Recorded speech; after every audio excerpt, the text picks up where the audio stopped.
اللہ تعالیٰ نیت کا لاج رکھ لیتے ہیں۔ ایک بزرگ کہیں جا رہے تھے، راستے میں ان کو ایک آدمی ملا۔ انہوں نے پوچھا، تم کون ہو؟ کہنے لگا، میں آتش پرست ہوں، آگ کی پوجا کرنے والا ہوں۔ دونوں نے مل کر سفر شروع کر دیا۔ راستے میں وہ آپس میں بات چیت کرنے لگے۔ اس بزرگ نے سمجھایا کہ آپ خواہ مخواہ آگ کی پوجا کرتے ہیں، آگ تو خدا نہیں ہے، خدا تو وہ ہے جس نے آگ کو بھی پیدا کیا ہے۔ اور وہ نہ مانا۔ آخرکار بزرگ کو بھی جلال آ گیا۔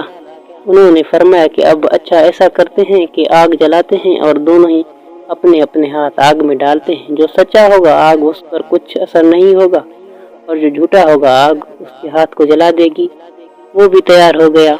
انہوں نے اس جنگل میں خوب آگ جلائی، اور آگ جلانے کے بعد مجوسی گھبرانے لگا۔ جب اس بزرگ نے دیکھا کہ اب پیچھے ہٹ رہا ہے تو انہوں نے اس کا بازو پکڑ لیا اور اپنے ساتھ ان کا ہاتھ تھام لیا، آگ میں ڈال دیا۔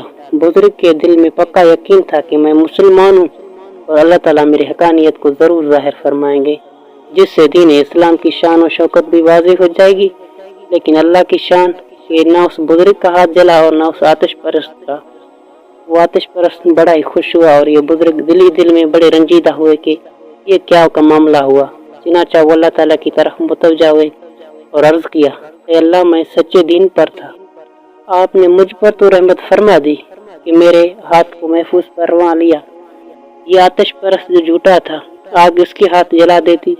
جب انہوں نے یہ بات کہی تو اللہ تعالیٰ نے ان کے دل میں یہ بات ہلکا فرمائی کہ اے میرے پیارے، ہم اس کو ہاتھ کو کیسے جلاتے جبکہ اس کے ہاتھ کو آپ نے پکڑا ہوا تھا۔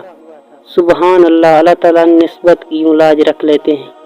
مجوسی تو پکا کافر تھا، مگر اس کے ہاتھ کو وقتی طور پر اللہ تعالیٰ کے ساتھ سنگت نصیب ہوئی تو اللہ تعالیٰ نے اسے بھی آگ سے محفوظ فرما دیا۔ اگر آپ کو ہماری یہ ویڈیو اچھی لگی تو ہمارے چینل کو سبسکرائب کیجیے اور بیل آئیکن کے بٹن کو پریس کیجیے